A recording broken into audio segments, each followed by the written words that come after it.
اور ہمارے کم سے کم پڑھا لکھا یا بالکل ان پڑھ گنوار گاؤں کا رہنے والا کم سے کم سمجھنے والے کو بھی آسانی سے سمجھ میں آئے ایسی مثال دے رہے ہیں کہ بتھان یا عقیق میں جا کر وہاں بغیر کسی گناہ اور ظلم کے 2 گابن موٹی تازی اونٹنی ملے تو کس کو لینا پسند نہیں ہے؟ صحابہ کہتے ہیں سب کو پسند ہے.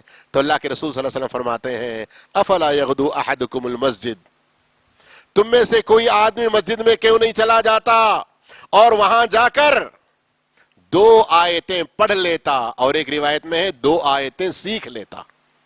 یقرأ بھی ہے، یتعلم بھی ہے. 2 آیتوں کی تلاوت مسجد میں بیٹھ کر کر لیتا، یا 2 آیتیں اپنے کسی مولوی صاحب سے سیکھ لیتا.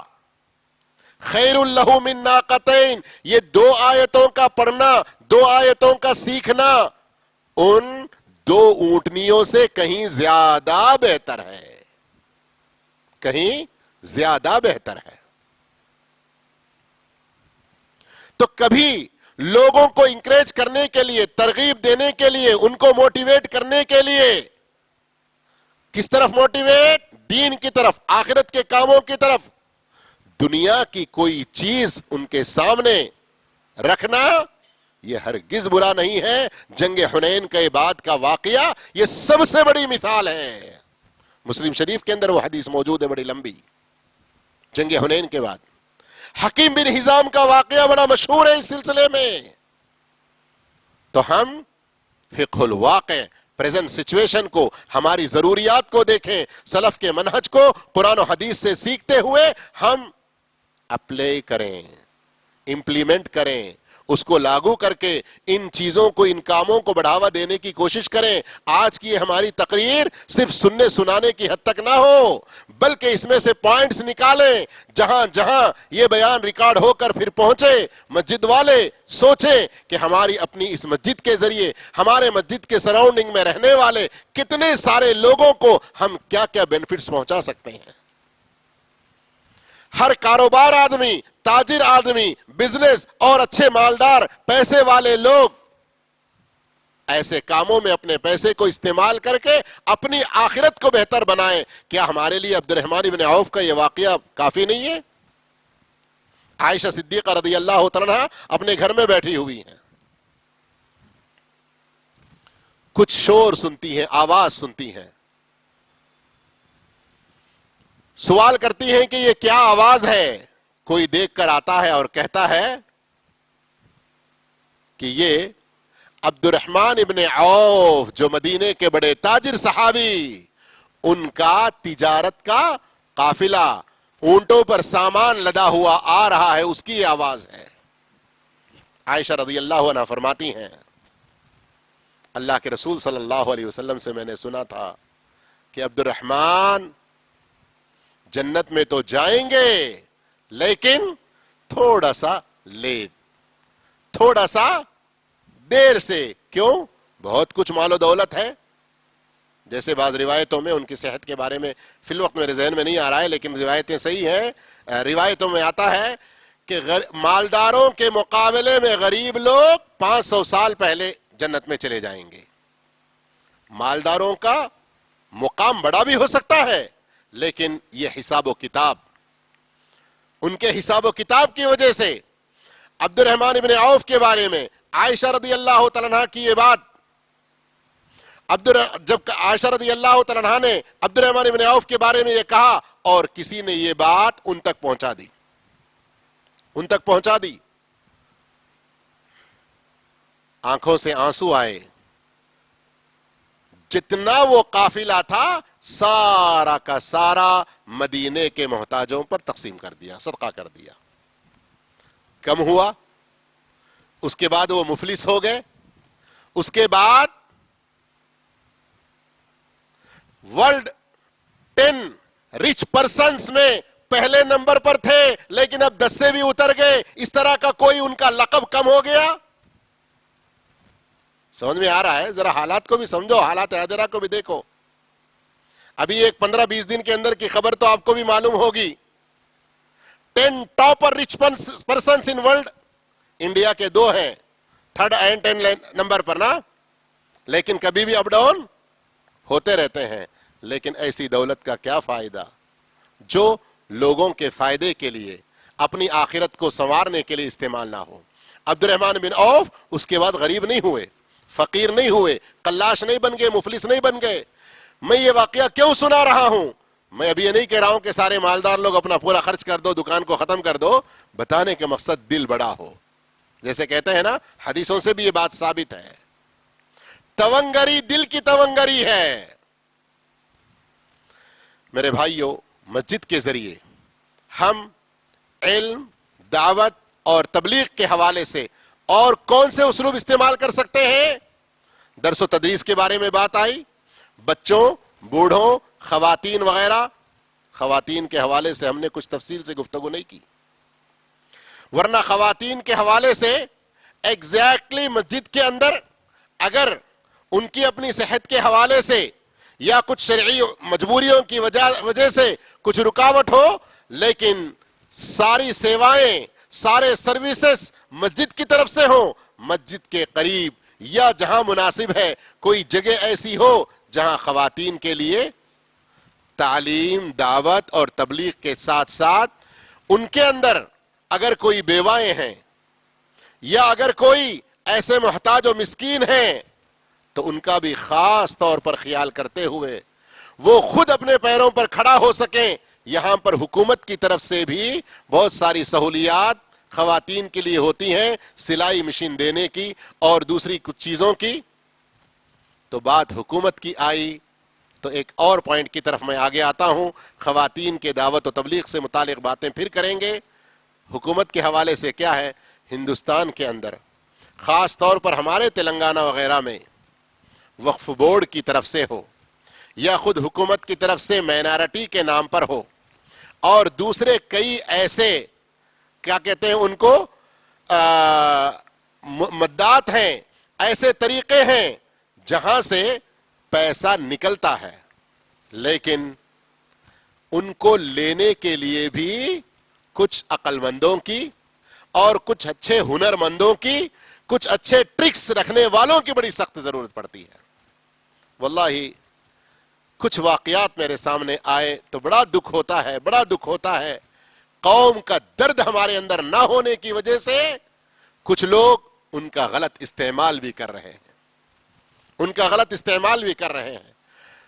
میں ہمارے اسی کریم نگر ڈسٹرکٹ کے اندر ایک دو ایسے دیہات کو جانتا ہوں، وہاں پر آدمی بڑا حریص تھا اپنے گاؤں میں کچھ کرنے کے لیے، تو الحمدللہ دو تین الگ الگ راستے حکومت کی طرف سے کچھ فنڈز ملنے کے اس نے ان کو اختیار کیا، کچھ اس راستے کے بڑے منسٹروں کو، لیڈروں کو پکڑا اور سینکشن کروا لیا اور اپنے پاس قبرستان کے لیے، مسجد کے لیے اور دوسرے کاموں کے لیے۔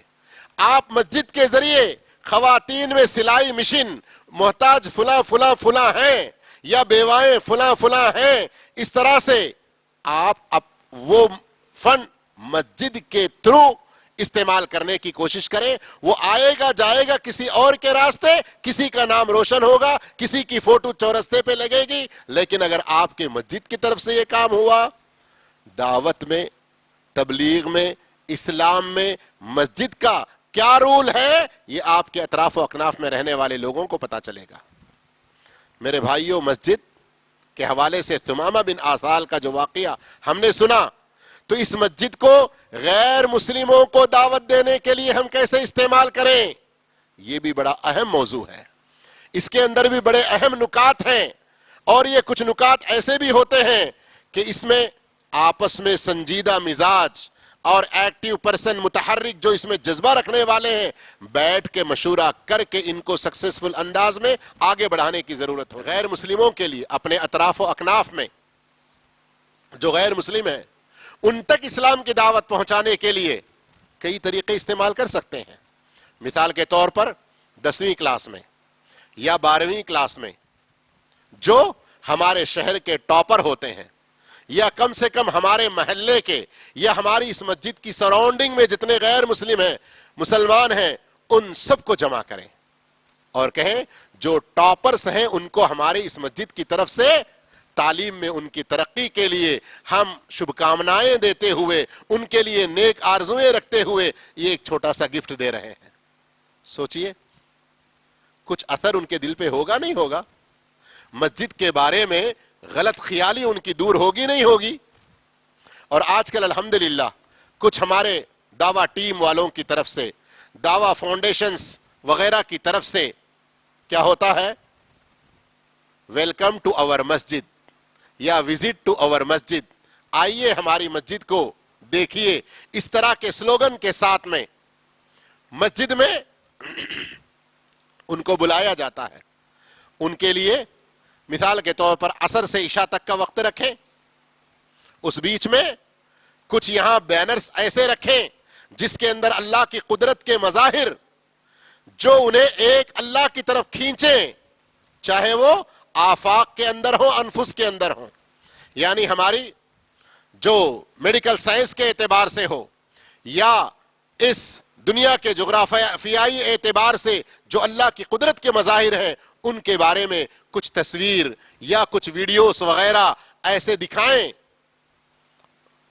مسجد نبوی میں آپ لوگ دیکھتے ہوں گے وہاں پر جو ایگزیبیشن اللہ کے بارے میں، اللہ کے رسول صلی اللہ علیہ وسلم کے بارے میں ہے، وہاں سے سیڑھیاں تقسیم بھی ہوتی ہیں.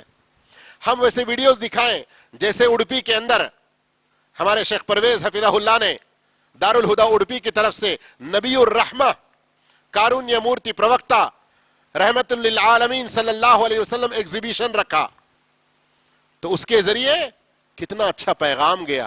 ہم اپنی مسجدوں میں اپنی طاقت بھر میں چھوٹا سا ہی کیوں نہ ہو، سال میں ایک بار یا 2 بار کم سے کم ایسے کریں، غیر مسلموں کو، دوسروں کو دعوت دیں اور وہاں تھوڑا سا ان کے لیے کچھ ریفریشمنٹ کا انتظام کریں، اور کوئی چھوٹا سا سٹال جس کے اندر ایک 3 4 5 قسم کے پامفلیٹ یا بکلیٹس رکھیں جو اپنی پسند سے لے کر جاتے رہیں. اس سے اس درمیان ان کے لیے بالکل آخر میں کچھ ایسی کرسیوں کا انتظام کریں کہ نماز کے دوران وہ لوگ ہماری نمازوں کو دیکھیں، ہمارے جماعت کے سسٹم کو دیکھیں، اور اگر ضرورت پڑی تو آپ مسلمانوں میں سے کچھ لیبر جیسے لوگ جو رہتے ہیں ڈیوٹی پر کام کے کپڑوں میں رہتے ہیں، ان کو ریکویسٹ کر کے ہی صحیح مسجدوں میں اس دن حاضر کریں، بیچ صفوں میں درمیان میں رکھیں، دیکھنے والوں کو یہ احساس ہو، ارے یہ مسجد کے صدر صاحب، ارے یہ آدمی ایک لیبر، ارے ان تو اتنا بڑا مالدار آدمی، ارے انہیں تو یہ بھوکا فقیر دکھ رہا، مانگ کے کھاتا تھا ادھر میں، انہیں بھی کھڑ کے سب لوگ ایک صف میں ہیں. یہ کیسی عبادت ہے؟ یہاں پر کوئی تارتمیم، کسی طرح کی تفریق، ذات پات، اونچ نیچ کچھ نہیں ہے. اس طرح کا ایک اچھا میسج جائے ان کو. حقیقت میں یہ ٹاپک شاید کچھ لوگوں کے لیے روکھا پیکھا دکھے تقریروں کی شکل میں، اس لیے کہ بیان اور تقریروں میں چیخ چیخ کے چلا کے بیٹھے سو والے اٹھ کے کھڑے ہو جائیں، یا کھڑے سو والے کرسیوں پہ بیٹھے سو والے نعرے تکبیروں کے ذریعے کرسیاں توڑ دیں تو بولتے کہ بڑا اچھا اجتماع ہوا. میرے بھائیوں، کچھ ایسے کام ہم سیکھ کر جائیں جو ہم خود کریں. کہنے کو تو بہت سی باتیں ہیں، لیکن ہم خاص طور پر مسجد کے ذریعے علم، دعوت اور تبلیغ اپنے مسلمانوں کے درمیان اور اسی طرح سے غیر مسلموں کے درمیان میں کیسے بڑھا سکتے ہیں. اور پھر آخر میں ایک بار میں ذکر کروں گا ہمارے خواتین کے حوالے سے کہ جیسے بات مشہور ہے ایک مرد علم سیکھا تو اس کا فائدہ، لیکن ایک عورت علم سیکھی تو خاندان کا فائدہ. کہتے ہیں نا، اور بھی اس مفہوم میں دوسری اور کئی سارے سلوگنز ہیں. تو خواتین ان کو مسجد کے ذریعے صرف عقیدے، علم، عبادت کی ہی کلاسیں نہیں، بلکہ ایک عورت ایک اچھی ماں کیسے بن سکتی ہے، اس پر پریکٹیکلی کچھ خواتین کو بلا کر ہیں ہندوستان کے اندر. اور معاف کرنا، شاید میں ایک ہٹا کے بتاؤں ذرا، ہماری جماعت کے علاوہ دوسری جماعتوں میں بھی جو ایسی موٹیویشنل کلاسز کہ ایک مسلم، ایک مثالی ماں کیسے ہو سکتی ہے، ایک عورت مثالی بیوی کیسے بن سکتی ہے، اس طرح کے موٹیویشنل کلاسز، اس کے اندر کیا فائدہ ہوتا ہے؟ کچھ ورکشاپ کے ٹائپ میں، کچھ ہوم ورک کے ٹائپ میں، ایک ہفتے کی کچھ کلاسیں ہوتی ہیں، آج آپ کو یہ کرنا ہے، آپ کا شوہر آپ کے ساتھ کچھ بھی سلوک کرے، آپ کو اس پازیٹیو انداز میں کرنا ہے، آ کے پھر رپورٹ کرنا ہے۔ اس سے کیا ہے؟ تربیت ہوتی ہے۔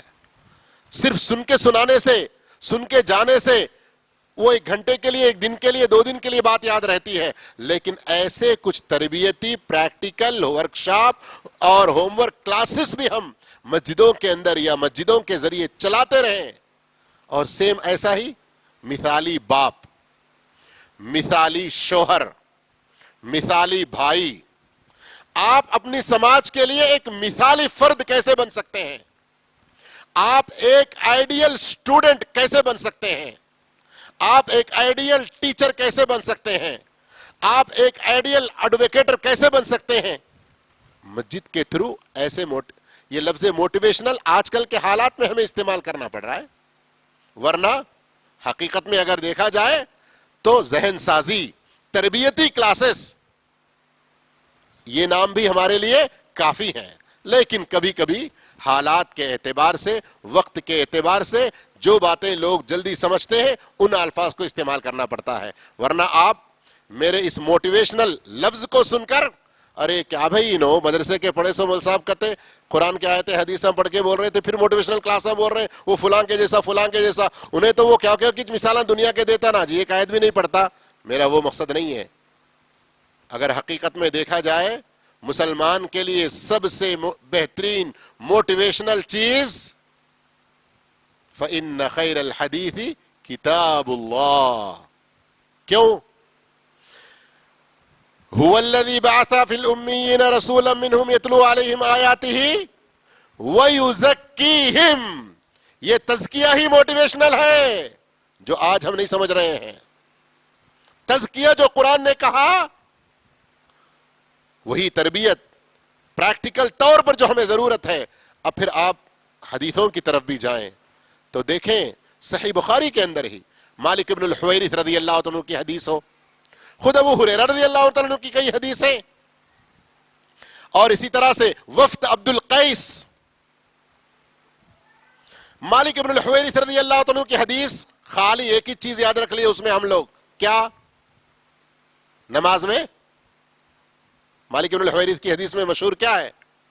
نماز کے حوالے سے مالک ابن الحویرث رضی اللہ عنہ کی بڑی مشہور حدیث ہے، اس کے اندر نماز کے کچھ مسائل یاد ہیں، لیکن موٹیویشنل طور پر اگر دیکھیں تو وہ کیا کہتے ہیں؟ اقمنا، اللہ کے رسول صلی اللہ علیہ وسلم کے پاس ہم نے قیام کیا 20 دن یا اس سے کچھ کم زیادہ، اور اللہ کے رسول نے دیکھا کہ ہم نوجوان ہیں، ہم جوان لوگ ہیں، ہمارے فیملیز کی بھی کچھ ہمارے اندر رغبتیں ہوتی ہیں، تو پھر اللہ کے رسول صلی اللہ علیہ وسلم نے ہمیں رخصت کرتے ہوئے اس طرح سے کچھ نصیحتیں فرمائیں۔ تو بعض دفعہ ہم حدیثوں کے کچھ حصوں کو لیتے ہیں لیکن اس کے اندر عملی تربیت کے، میں ایک اور صحابی کا نام بھول رہا ہوں اس وقت، صحیح حدیث میں ان کا ذکر ہے، اللہ کے رسول صلی اللہ علیہ وسلم کے پاس، اللہ کے رسول صلی اللہ علیہ وسلم کے پاس تھے ہم، آپ صلی اللہ علیہ وسلم ایک موقع پر کہیں جانا تھا تو ہماری تربیت کے لیے فلاں صحابی کو مقرر کر کے گئے۔ پریکٹیکل کلاسز مسجد نبوی میں، مسجد صفا میں چلا کرتے تھے۔ اب ہو رہا کیا معلوم، ادھر ہم حدیثاں پڑھ لے رہے ہیں، حدیثاں پڑھنے کے دھن میں پڑھ کے چھوڑ دے رہے ہیں، کیا کیا پوائنٹس وہاں سے لے سکتے ہیں، ہمارے اس پریزنٹ سچویشن میں فٹ کر کے ہم کیسا اپنے آپ کو ڈیولپ، موٹیویٹ، ترقی، تربیت کر سکتے ہیں، وہ پوائنٹس مس ہو رہے ہیں۔ تو اس لیے میں کہہ رہا ہوں ہمارے درس و تدریس، ہماری کلاسز، ہمارے خطبے، ہمارے یہ سب اچھی تیاری کے ساتھ پریکٹیکل انداز میں ہوتے رہیں تو اللہ کی توفیق سے بہت فائدہ مند ہوگا۔ کتنے بجے اذان؟ میرا خیال ہے کہ اسی پر ہم گفتگو کو روک دیں گے، اس لیے کہ ہو سکتا ہے کہ ان میں سے کچھ باتیں نہ سمجھ میں آئیں تو کوئی پوچھ سکتے ہیں تو ان کو ہم اور وضاحت کر سکتے ہیں، یا کوئی اس موضوع سے متعلق سوال ہو تو سوال کے جواب کے ذریعے بھی کچھ باتوں کو ہم واضح کر سکتے ہیں۔ اللہ عز و جل سے ہم یہی دعا کرتے ہیں اللہ تعالی ہماری مسجدوں کو خالص اللہ کی عبادت کا گھر جو بنایا ہے اس میں خالص اللہ کی عبادت کرتے ہوئے اللہ کے بندوں تک اس کی عبادت کے راستوں کو اچھا سمجھانے کے لیے بہترین مرکز اور سنٹر بناتے ہوئے ان کو استعمال کرنے کی توفیق عطا فرمائے۔ آمین۔ وآخر دعوانا الحمدللہ رب العالمین۔ والسلام علیکم ورحمۃ اللہ وبرکاتہ۔